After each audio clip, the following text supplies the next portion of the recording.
attiré. Frères et sœurs, lorsque Samuel est allé rendre l'espoir le roi David, la Bible dit il est encore jeune, mais la parole est partie. J'ai que c'est Samuel, n'est-ce pas, chez David, au loin, c'était une parole de promesse qui devenait roi d'Israël. Mais tous la parole de Dieu te dit que tu seras, crois-le, tu le verras s'accomplir. Crois la promesse de Dieu, tu le verras s'accomplir. Crois la prophétie de la parole de Dieu, de qui tu es, tout te sera. Tu verras la parole de Dieu s'accomplir dans ta vie. Car il n'est pas un fils de l'homme pour mentir. Tout ce qu'il dit, vous le verrez s'accomplir parce qu'il est notre Seigneur. La Bible nous dit, même la mort n'a pas pu le retenir. Oh, pourquoi? Parce qu'il y a une parole qui a été déclarée, il y a une promesse qui était sur toi. Voilà pourquoi, même lorsqu'il était dans la mort, n'est-ce pas, dans le séjour de mort, rien n'a pu le retenir. Il fallait qu'il sorte de là pour que tu sois vainqueur. Il fallait que tu sortes de là pour que tu triomphes. Il fallait que tu sortes de là pour que, n'est-ce pas, tu ressortes ta victoire. Bien-aimé, à l'église, on ne vient pas par opinion, mais on vient par conviction. Amen. Dans l'église, bien-aimé, on ne vient pas par opinion, mais on vient par conviction. Lorsque tu crois certainement que là où j'y vais, vers ce Jésus-là, j'ai recevé ma part, j'ai recevé ma victoire, j'ai recevé ma solution, on va par conviction.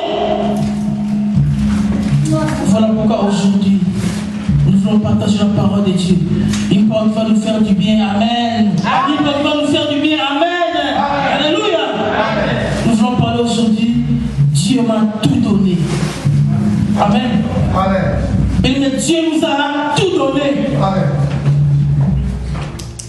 Lorsque nous regardons la parole de Dieu, lorsque Dieu créa l'homme, Dieu donna à l'homme l'autorité. Dieu donna à l'homme le pouvoir d'assujettir. Dieu donna à l'homme la vie. Première des choses, la vie. Mais le contraire de la vie, c'est la mort. La Bible nous dit, tout ce qui respire loue l'Éternel. Mais celui qui vit est appelé à louer l'Éternel et adorer l'Éternel. Celui qui ne vit pas n'a pas cette capacité de louer et d'adorer. Mais Dieu t'a donné la vie pour que tu le loues et pour que tu l'adores. Voilà pourquoi lorsque il mettait Adam et Ève dans le jardin, il a dit à Adam et Ève, lorsque le jour où vous mangez de cet arbre, vous mourrez certainement. Bien aimé, c'est vrai. La Bible nous dit, ils ont mangé de cet arbre. C'était spirituellement qu'ils étaient morts. C'était spirituellement qu'ils étaient morts, Adam et Ève. Oh, Dieu leur a donné la vie. Mais spirituellement, ils étaient morts. Voilà pourquoi, lorsque nous rentrons dans la désobéissance, une vie de désobéissance, nous faisons entrer la mort dans notre vie. Lorsque nous marchons, n'est-ce pas, d'une manière qui n'est pas digne, nous faisons entrer la mort dans notre vie. Or, la mort, n'est-ce pas, n'a pas droit d'être dans notre vie. Lorsque nous ouvrons les portes, voilà, la mort entre, nous étouffons la vie. Or, nous avons reçu la vie. Tu es une âme vivante. Amen. Seulement, ce sont les événements qui arrivent dans notre vie qui font que nous baissons les bras, nous faisons rentrer, n'est-ce pas, les paramètres négatifs dans notre vie. Or, comme tu es là, Dieu t'a donné, n'est-ce pas, le pouvoir, Dieu t'a tout donné, t'a donné la victoire, t'a donné la vie. Voilà pourquoi aujourd'hui, nous voulons parler de Dieu t'a tout donné. Notre premier passage est prophétique. Nous voulons voir notre parcours. Comment était notre parcours?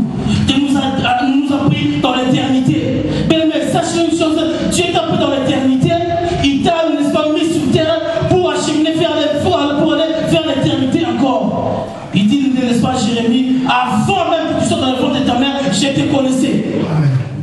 Avant même que tu sois né, Dieu te connaissait. Où tu étais dans l'éternité.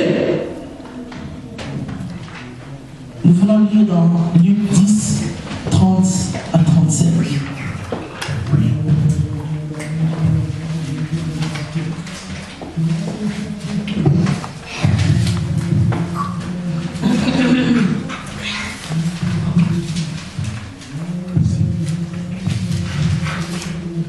Amen. Amen. Nous voulons nous lever pour lire la parole de Dieu, s'il vous plaît. Luc 10, 30, entre la Bible nous dit,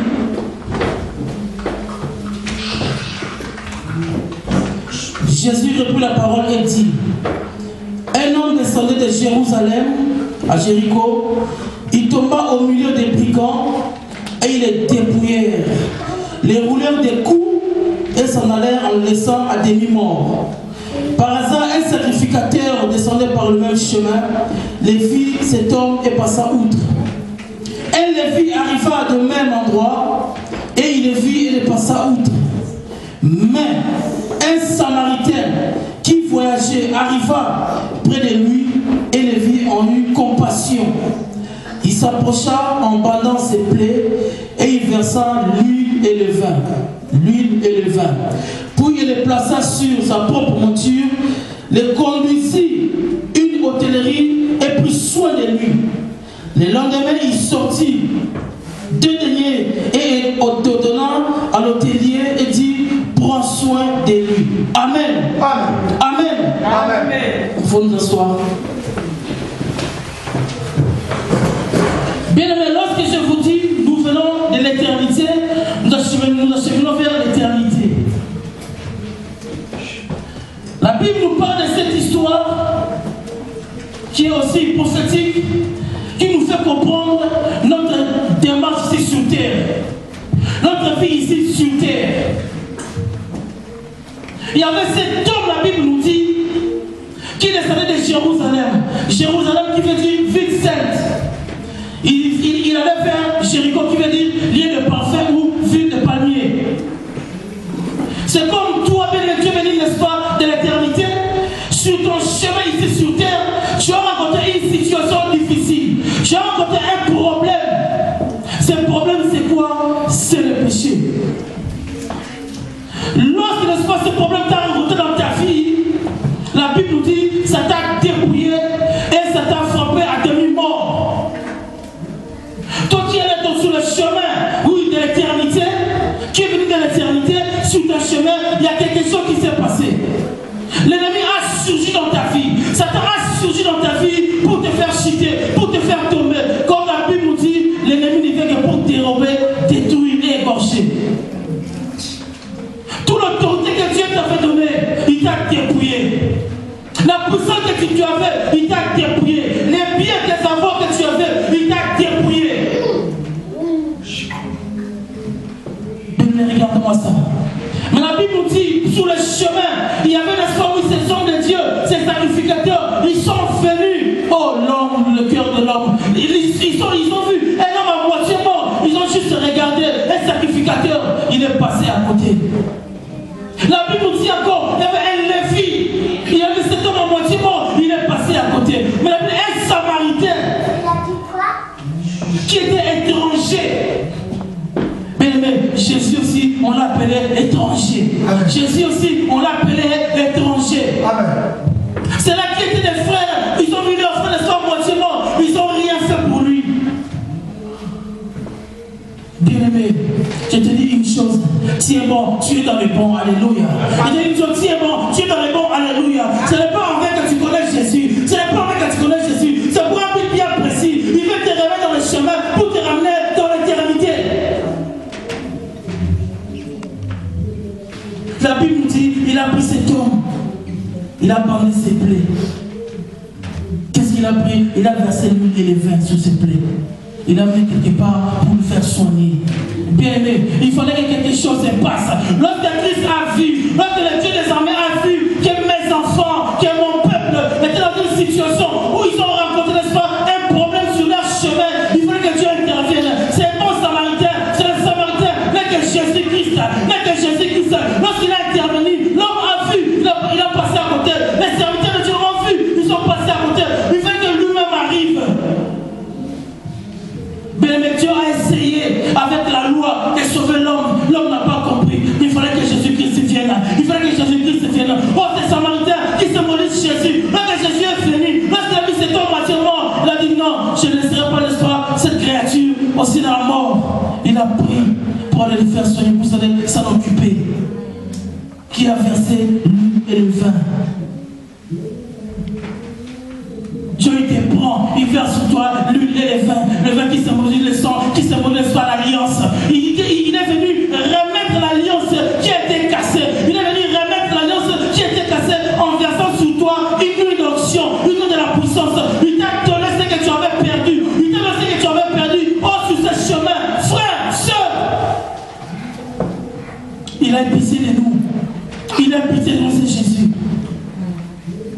il nous a donné ce que nous avons perdu jadis.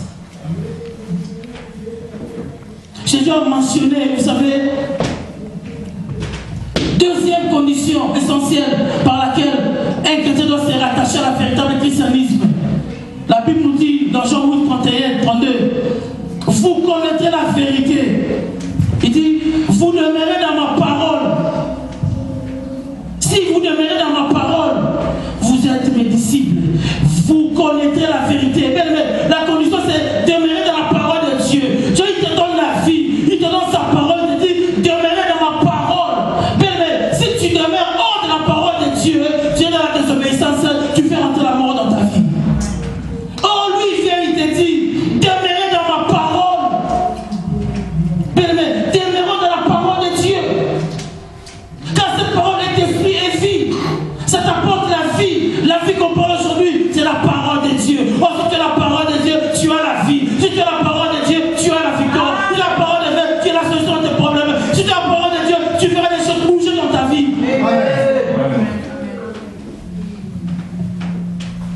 Il dit, demeurez dans ma parole, vous connaîtrez la vérité et la vérité vous affranchira.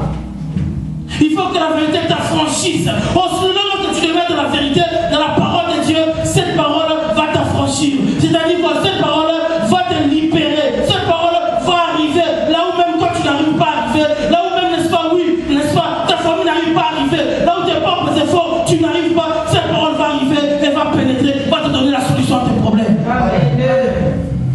Demeurez seulement dans la parole de Dieu. Demeurez seulement dans la parole de Dieu. Il dit dans sa parole, celui qui a les fils, il a la vie. Celui qui n'a pas les fils, n'a pas la vie. Écoutez la condition. Il dit celui qui a les fils, celui qui a Jésus-Christ, celui qui croit à la parole de Dieu, celui qui croit à Jésus-Christ, c'est celui-là qui a la vie. Mais or, si tu n'as pas Jésus-Christ dans ta vie, tu n'as pas la vie. Voilà la raison pour laquelle il est avantageux pour nous de nous attacher à la parole de Dieu, de croire à la parole de Dieu, car cette parole nous apportera la vie. Or, lorsqu'il a trouvé cet homme, il a apporté, n'est-ce pas, il a versé sur lui l'huile et les vins, il a soigné, bien aimé. Est-ce que l'huile et les vins, ça peut soigner une plaie? L'huile et les vins, c'est impossible de soigner une plaie. Il est revenu rétablir l'alliance qui a été cassée. Il est venu te redonner ce que tu avais perdu. Je te dis cet après-midi, Dieu t'a tout donné. Ouvre seulement les yeux, crois la parole de Dieu, regarde la vérité de la parole de Dieu. Tu comprends que Dieu t'a tout donné. Car la Bible nous dit dans Colossiens 3:3, notre vie est cachée en Jésus-Christ. Oh, si ta vie n'est pas cachée en Jésus-Christ, mais tu as une proie facile, tu as une proie trop facile. Oh, toi qui crois la parole de Dieu, tu es appelé toute ta vie à t'accrocher à cette parole pour voir les choses nouvelles dans ta vie. Il nous a apporté la vie. Il nous a apporté la vie, c'est Jésus. Il nous a apporté la vie, c'est Jésus. Voilà pourquoi je dis, il t'a tout donné, c'est Dieu.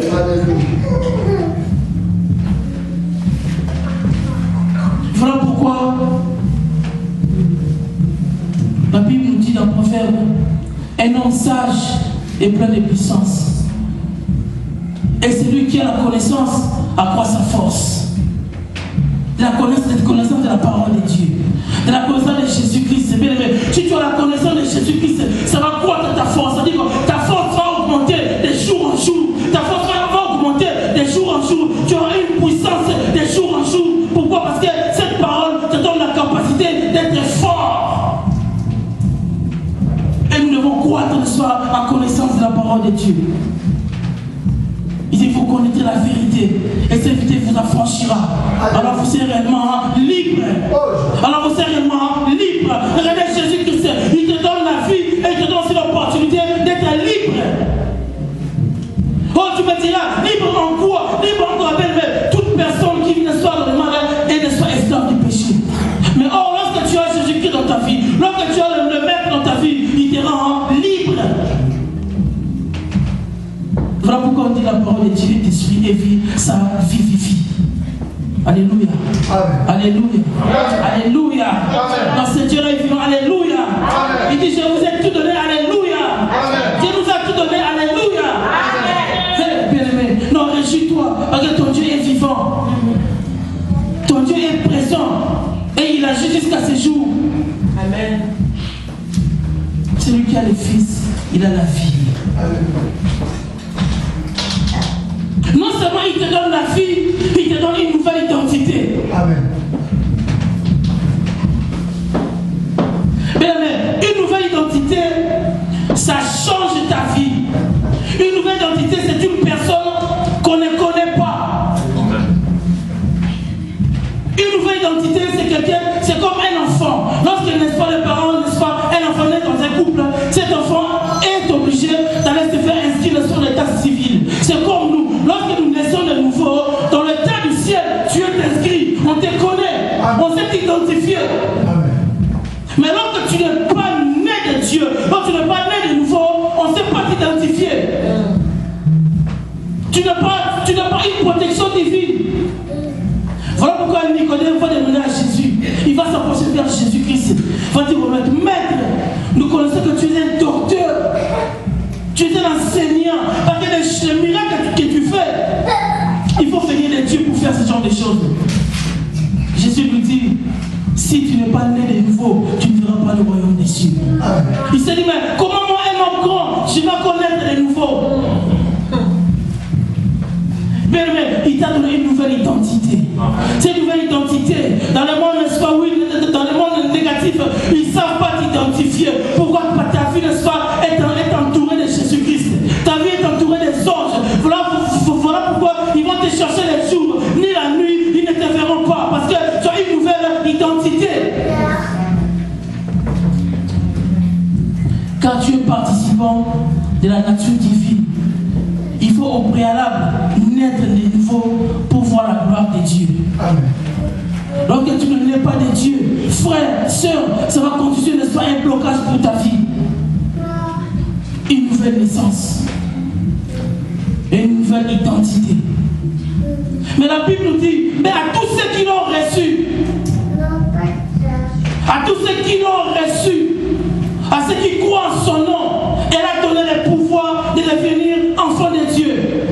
Mais c'est d'abord à tous ceux qui l'ont reçu. Seigneur Jésus-Christ, c'est la première des choses. Tu les reçois d'abord dans ton cœur. Non, ce n'est pas Jésus que tu entends seulement parler. Tu les reçois d'abord. Afin que tu deviennes, n'est-ce pas, ou un enfant du royaume des cieux, tu les recevoir d'abord. Lorsque tu les reçois, tu crois en son nom.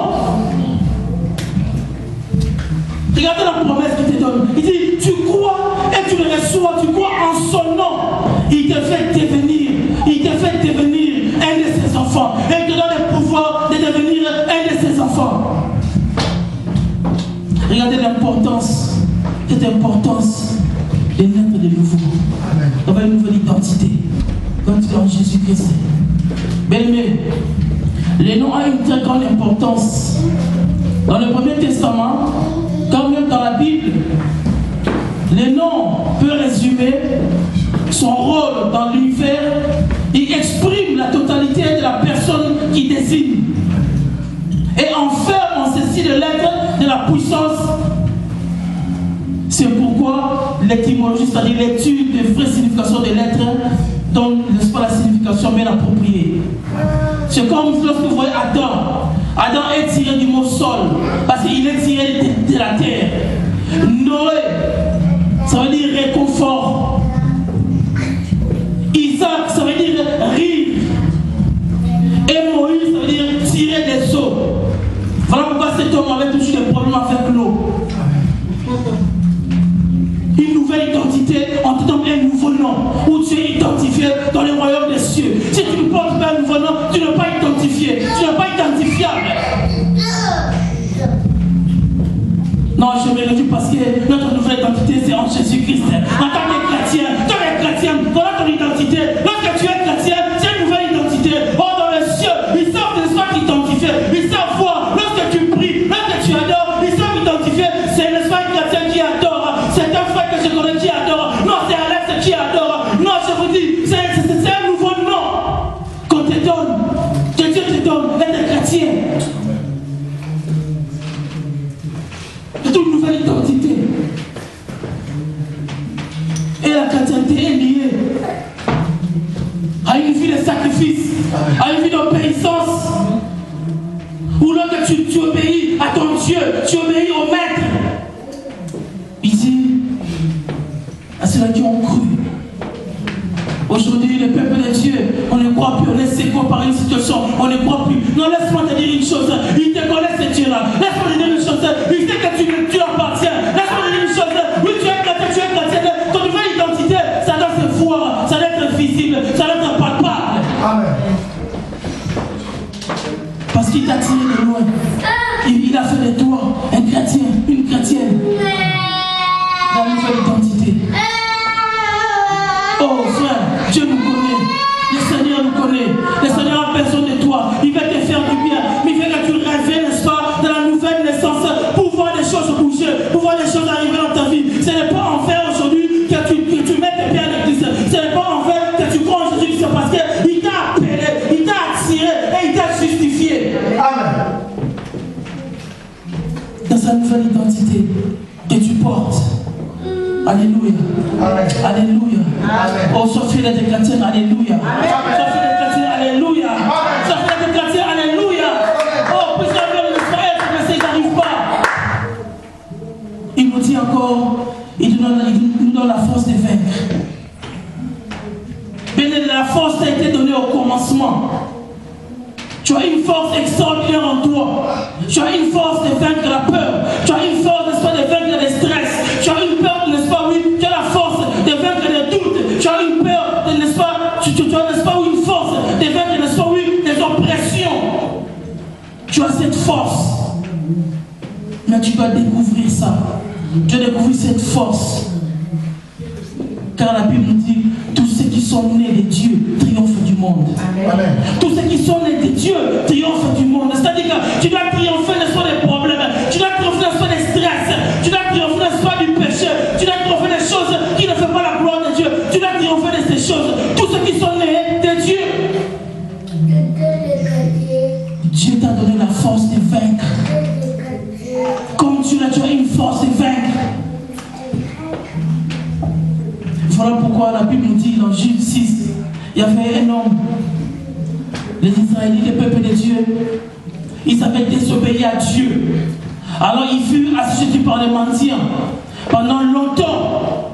La Bible nous dit, il plairait à l'Éternel, il plairait devant Dieu. Dieu, comment tu nous as laissé? Non, laisse-moi te dire une chose, Dieu n'abandonne jamais son peuple. Dieu n'abandonne jamais ses enfants. Dieu n'abandonne jamais ses enfants. Oh, si tu n'es pas un homme, n'est-ce pas, intègre, qui croit avec la foi, Dieu ne te laissera jamais, je te le dis. Oh, ce peuple avait abandonné les préceptes de Dieu. Ils avaient abandonné les voies de Dieu. Il fut assujetti par mendiant. Il plaira à l'Éternel, il plaira à l'Éternel. Oh Dieu, toi qui nous as sorti le soir de l'Égypte, nos pères nous ont raconté, n'est-ce pas, tout ce que tu as fait pour nous, mais aujourd'hui, tu nous as laissés. Dieu a envoyé un prophète pour leur rappeler ce qu'ils avaient fait. Dieu a envoyé un prophète pour leur dire, vous, regardez ce que vous avez fait. Vous avez rejeté la vraie parole, vous avez rentré dans la désobéissance. Or, lorsque tu rentres dans la désobéissance, tu mets un mur devant toi et Dieu. Tu mets un mur entre toi et Dieu. N'importe quelle classe sociale que tu sois, si tu rentres dans la désobéissance, tu mets un mur entre toi et Dieu. Il plaira à l'Éternel. Dieu envoie encore un ange pour aller vers Gédéon. Et Dieu dit à Gédéon, vaillant héros. Il appela Gédéon, vaillant héros. Il dit, va avec la force que tu as, tu vas délivrer ce peuple de la main des mendiants. Alléluia. Alléluia. Il y a la force qu'il a dit. Il a dit, va vers la force que tu as. La force que tu as, tu le dis, n'est-ce pas, en Jésus-Christ. Il dit, va vers la force que tu as. Va avec la force que tu as. Moi, ce matin, je dis à quelqu'un, va avec la force que tu as. La force que Dieu que tu donnes pour vaincre, n'est-ce pas, les combats, pour vaincre les situations, pour vaincre les problèmes. Il dit, va avec la force que tu as. Amen. Et tu vas battre les mendiants. Il t'a donné la force de vaincre. Il t'a donné la force de vaincre. Mais il y avait un problème. Lorsqu'il a dit à Gédéon, tu vas battre les mendiants, Gédéon commençait à dire, si aujourd'hui c'est ce qui nous arrive, le peuple de Dieu, on se met en doute. Bien souvent, on veut se mettre en doute. Dieu te dit quelque chose, fais-le. Ne te pose pas de questions, fais-le. Gédéon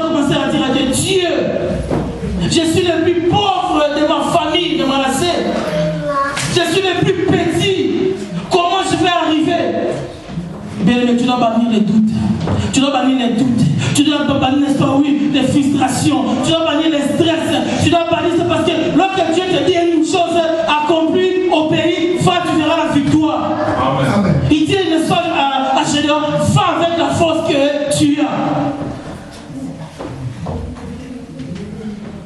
On doit bannir cette complexe que Gédéon avait, cette complexe d'infériorité, cette complexe, bien aimé, c'est un sentiment d'être plus inférieur que les autres.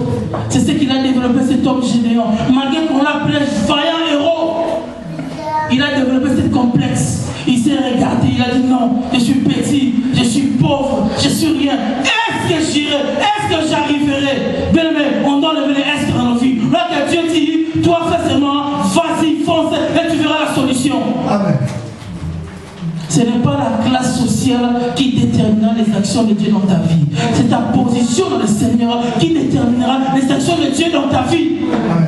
Tu peux être grand ou petit. Oh, lorsque tu es dans le Seigneur, tu vas accrocher à la vraie parole. Cette parole véritable, tu verras les actions de ta vie. Ça va déterminer la victoire dans ta vie. Lorsque tu vas accrocher la parole, tu vas accrocher la parole de Dieu à Jésus-Christ, alors là, tu verras les actions de Jésus dans ta vie. Il dit, je suis le plus petit, le plus pauvre. Il a mis en doute, il s'est mis en doute lui-même. C'est l'état de scepticisme. On doit bannir tant que les enfants de Dieu. Car Dieu t'a donné la force de vaincre. Dieu t'a donné la force de vaincre. Tu as la force de vaincre. Tu as la force de vaincre. Au nom de Jésus. Amen. Amen. Amen. Amen. Il dit, va avec la force que tu as, Gédéon. La Bible nous dit, avant que Gédéon aille, il a dit, ok, attends-moi ici, toi l'ange. Je m'en vais prendre mon offrande. Je reviens. Attends-moi. Ça sera un signe. Bien-aimé, tu dois marcher dans le principe de Dieu. Marcher dans le principe de Dieu pour voir ces genres de choses arriver. C'est comme il a compris. Ma victoire, n'est-ce pas? Dieu me l'a déjà donné. Mais je dois être reconnaissant. Avant d'y aller, je dois m'arrêter, prendre, n'est-ce pas, pour plaire à Dieu, donner quelque chose à Dieu. Jude 6, 14 à 18. Il s'est arrêté. Il a pris l'offrande. Il est venu donner à Dieu, à cet ange. Dieu t'a donné la force de vaincre. Dieu t'a donné la force de vaincre encore cet après-midi. Alléluia. Dieu t'a donné la force de vaincre encore. Alléluia. Amen. Oh là, il y avait des frustrations, tu vas vaincre. Amen. Dans la vie des problèmes, tu vas vaincre. Amen. Amen. Alléluia. Amen. Mais Dieu nous donne encore l'amour. Bien, mais l'amour, c'est quoi? L'amour, c'est chercher à satisfaire un besoin sans pour autant attendre quelque chose de retour. Ça, c'est l'amour de Dieu. Tu cherches à satisfaire ton prochain, mais sans pour autant attendre cet homme te rendre aussi la même chose. Toi, tu les satisfais seulement. Parce que Dieu nous a donné un commandement. C'est un commandement, l'amour. Tu aimeras ton prochain. C'est un commandement que Dieu nous a donné. Mais aujourd'hui, peuple de Dieu, on doit comprendre. Nous, tant que chrétiens, c'est nous qui devons développer l'amour parfait de Dieu. Mais aujourd'hui, un homme, n'est-ce pas, oui, ton frère manque quelque chose. Il manque, n'est-ce pas, à manger. Tu sais, mais tu n'interviens pas. Ça, ce n'est pas l'amour de Dieu. L'amour de Dieu, lorsque tu vois ton frère, ta soeur est en manque, tu te dépêches aussitôt pour aller, n'est-ce pas, l'aider. La Bible nous dit, dans l'église primitive, les apôtres, ils partageaient leur bien ensemble. Voilà ce que Dieu attend de nous. Dieu nous a tout donné, l'amour. Voilà ce qu'on a dit tout à l'heure. Il a essayé de sauver le peuple à travers la loi dans l'Ancien Testament, mais il est venu avec l'amour.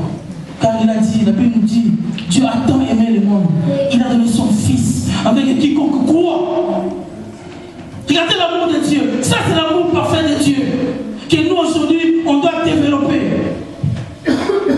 Vous savez, en français, on dit juste l'amour.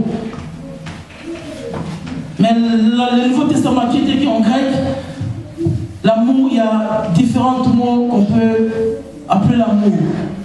Nous avons l'amour comme Eros, qui s'agit de l'amour passionné.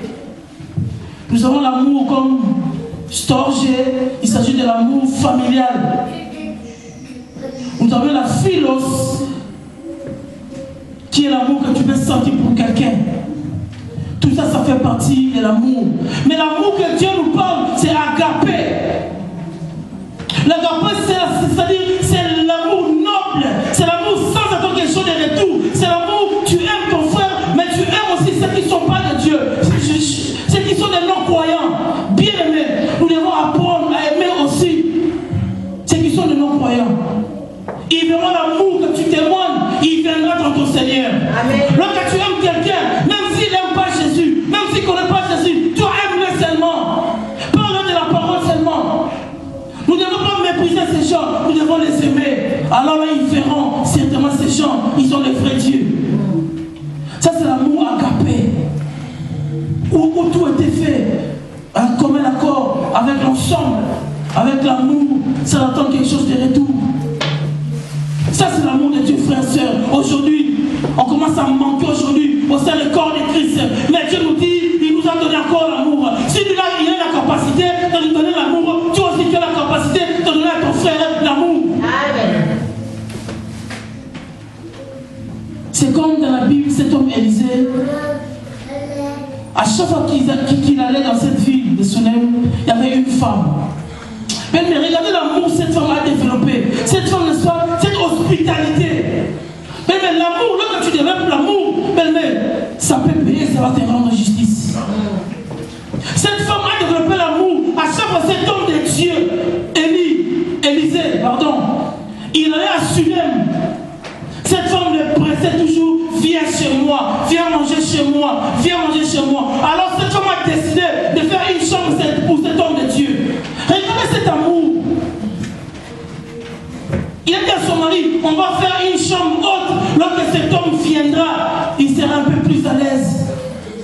Alors à chaque fois que cet homme venait, Élisée, il allait dans cette maison et il était bien nourri. Regardez l'amour que cette femme a développé. Regardez cet amour que cette femme a développé, n'est-ce pas, pour ses serviteurs de Dieu. Or, la Bible nous dit, si cet homme Élisée est avec son serviteur, il appelle à son serviteur et dit, cette femme, qu'est-ce que je peux faire pour cette femme? Dieu ne lui a pas dit. Il a dit, qu'est-ce que je peux faire pour cette femme? Lui qui est un homme de Dieu, lui qui marche avec la parole de Dieu, lui qui marche avec n'est-ce pas, la prophétie en lui. Mais savez-vous une chose? Les vrais hommes de Dieu marchent avec des paroles prophétiques. Amen. Il suffit qu'il déclare une parole dans ta vie, ça déclenche quelque chose de nouveau. Amen. Cet homme a régi le cœur, cette femme, le cœur de ses prophètes. Et qu'est-ce que je peux donner à cette femme? Cette femme avait un problème, elle n'avait pas d'enfant.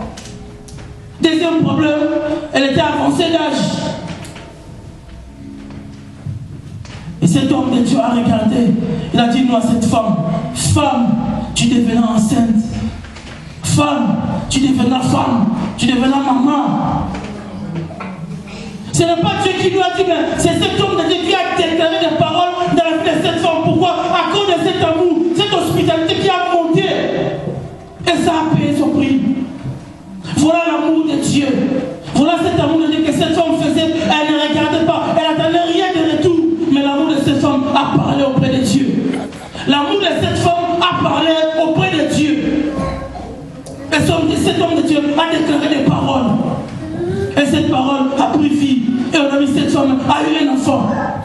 N'importe quelle situation, bien aimé, lorsque tu uses de ton amour, n'est-ce pas, pour ton frère, tu ne sais pas ce que tu feras, n'est-ce pas, de toi. Tu ne sais pas ce que tu deviendras. Toi seulement, fais l'amour. Toi seulement, donne l'amour à ton frère. Donne l'amour à ta soeur.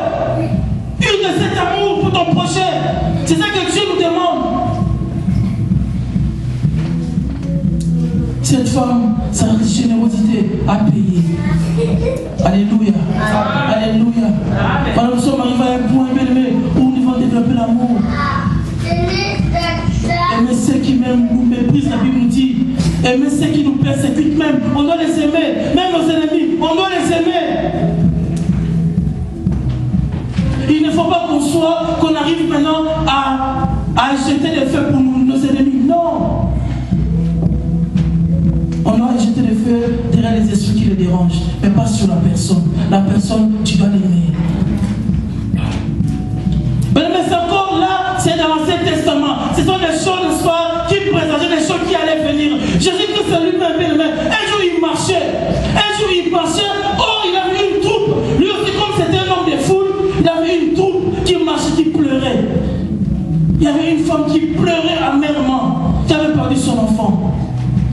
Les gens venaient, on allait enterrer, n'est-ce pas, l'enfant de cette femme. Jésus-Christ a vu, la Bible nous dit, Jésus-Christ fut ému de compassion. Il a eu l'amour, n'est-ce pas, pour cette femme.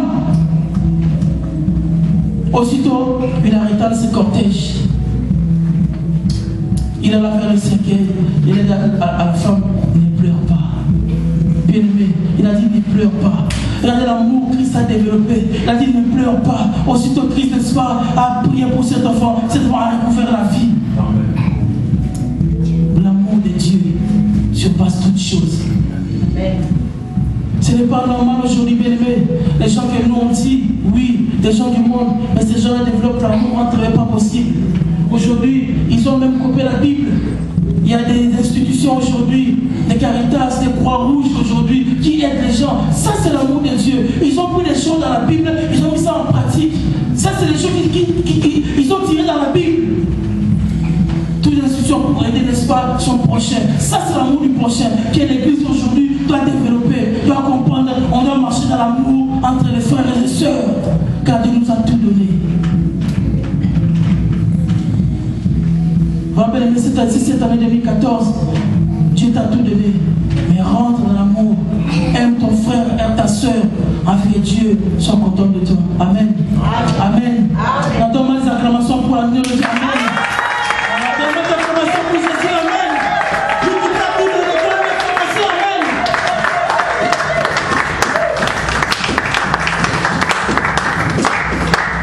Amen. Alléluia. Dieu nous a tout donné. Dieu t'a donné la puissance, la force. Mais la puissance, c'est la manifestation du surnaturel dans notre vie. Tu dois vivre le surnaturel. Jésus-Christ est surnaturel. Ton maître est surnaturel. Alors le surnaturel doit devenir normal pour toi. Il t'a donné cette autorité, ce pouvoir de dominer. Aujourd'hui, pourquoi tu n'arrives pas à dominer? Pourquoi tu n'arrives pas à dominer? Parce que tu ignores le pouvoir que tu as. Tu ignores le pouvoir que Jésus t'a donné. Tu l'ignores. La maladie ne peut pas résister devant le nom de Jésus, je te le dis. Mais il faut découvrir le pouvoir que tu as dans la Bible et comprendre. Lorsque tu as la connaissance de la parole de Dieu, tu verras ces choses arriver. Car la Bible nous promet la puissance de Dieu. Et la Bible nous parle de la puissance de Dieu. Dieu nous a tout donné. Il t'a donné même la force, je te dis. Mais toi seulement, tu dois croire. Tu dois croire à la parole de Dieu. Tu dois croire à la puissance que Dieu t'a donnée. Mais il y avait cet homme, Ézéchiel 37. La Bible nous dit, cet homme, Dieu a dit à cet homme qu'il allait mourir. Cet homme avec la puissance de la prière est arrivé à faire changer Dieu la vie. À travers la puissance de la prière. Mais si tu te mets dans la prière intense, tu as la capacité, je te dis, de changer beaucoup de choses. Tu as la capacité de renverser beaucoup de choses. À travers ta prière, tu as la force. Jésus-Christ l'a dit, Père, je leur ai donné la gloire que tu m'as donnée. Il dit, Père, je leur ai donné la gloire que tu m'as donnée. En fait, ils sont un, comme moi je suis un avec toi. Voilà l'héritage que Dieu nous a donné. Il nous a dit, je vais vous donner le pouvoir de marcher sur les serpents et sur le scorpion et sur toute la puissance de l'ennemi. Ça, c'est l'héritage que Dieu nous a donné.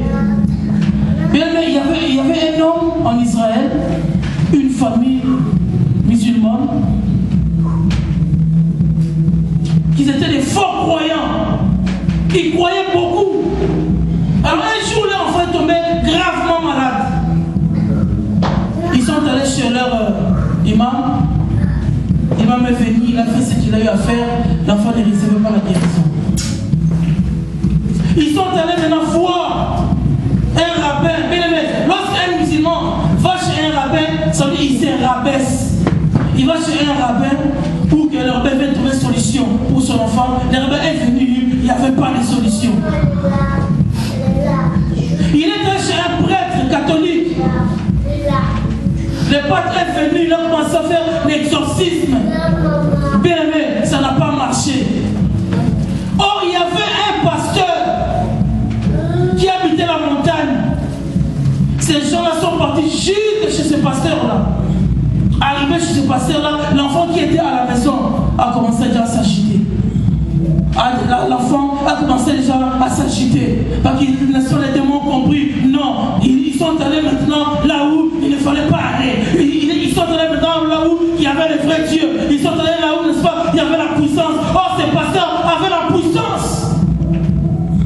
Or, lorsque le pasteur est allé maintenant dans la maison de cette famille, or, au moment où il ouvre la porte, les démons commençaient à sortir, commençaient à s'agiter, commençaient à crier, commençaient à sortir. Juste sa présence. Là, il n'a pas commencé à prier. Là, il n'a pas commencé à ordonner. Juste sa présence.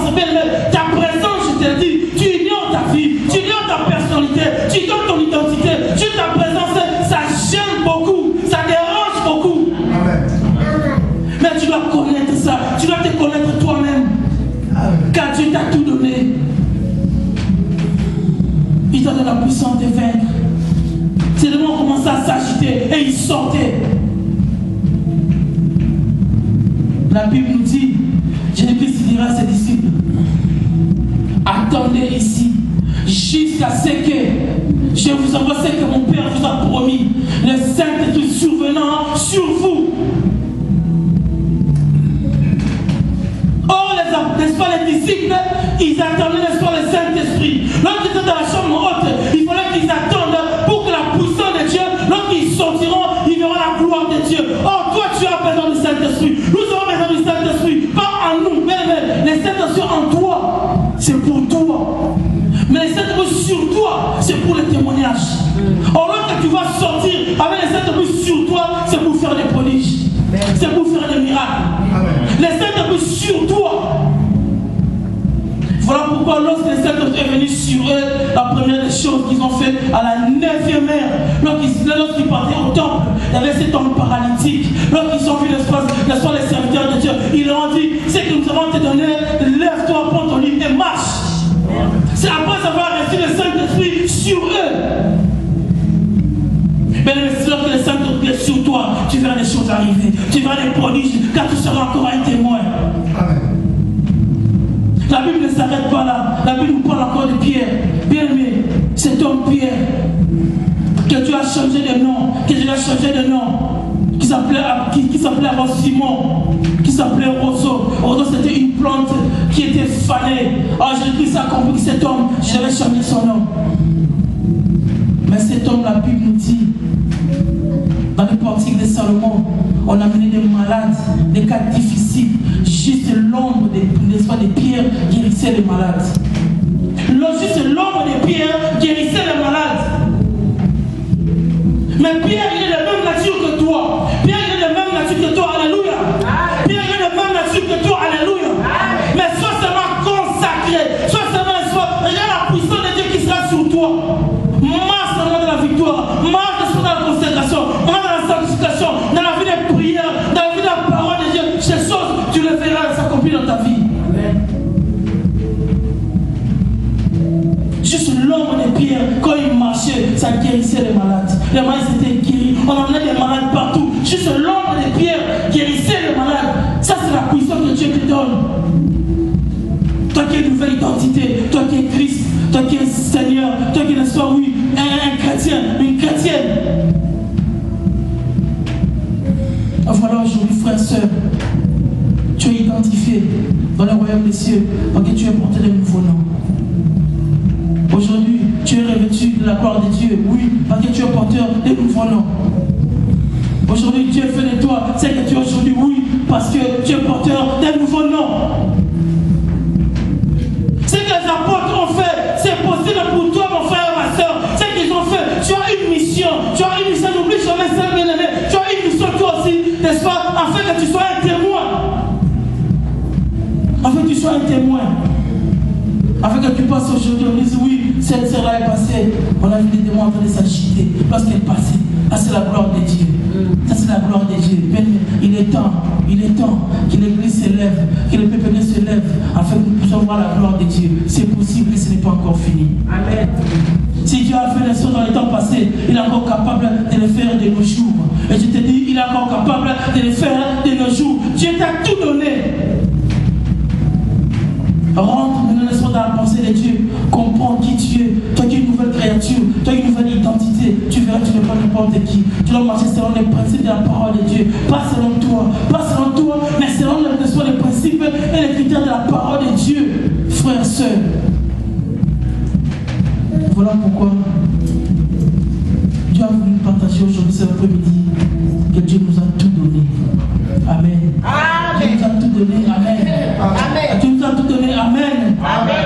Même si tu parles dans une situation, n'est-ce pas, débordante, n'est-ce pas, de la fragilité, je te dis, Dieu t'a tout donné. Toi seulement, avec un moment, on t'a dit, Dieu m'a tout donné, et tu marches dans ta victoire, tu verras les choses bouger. Et seulement la foi. Et seulement la foi en ton Dieu. Et tu vois les choses changer dans ta vie, frères et sœurs. Il est temps que les choses changent dans ta vie. Voilà pourquoi nous voulons prier encore cet après-midi. Nous voulons nous lever dans la parole de Dieu, devant la parole de Dieu. Et nous allons prier. Car Dieu t'a tout donné. Dieu t'a donné la vie. Dieu t'a donné l'opportunité d'avoir une nouvelle identité. Dieu t'a donné la puissance. Dieu t'a donné l'amour pour ton prochain. Il est merveilleux, c'est Dieu. Tu vas parler à ton Dieu encore cet après-midi en lui disant, Seigneur, merci pour ton amour que tu m'as donné, Seigneur. Merci pour la vie que tu m'as donnée, Seigneur. Merci pour cette opportunité, Seigneur, de grâce que tu m'as faite, Seigneur, de devenir, n'est-ce pas, oui, une nouvelle créature. Tu vas dire à ton Dieu, Seigneur, je suis identifié dans le ciel. Seigneur, je suis identifié dans le ciel, dans le monde des ténèbres. Ils n'arrivent plus à m'identifier parce que ma vie est couverte, n'est-ce pas, par Jésus-Christ. Oh, il est bon, c'est Dieu. Commence à le remercier.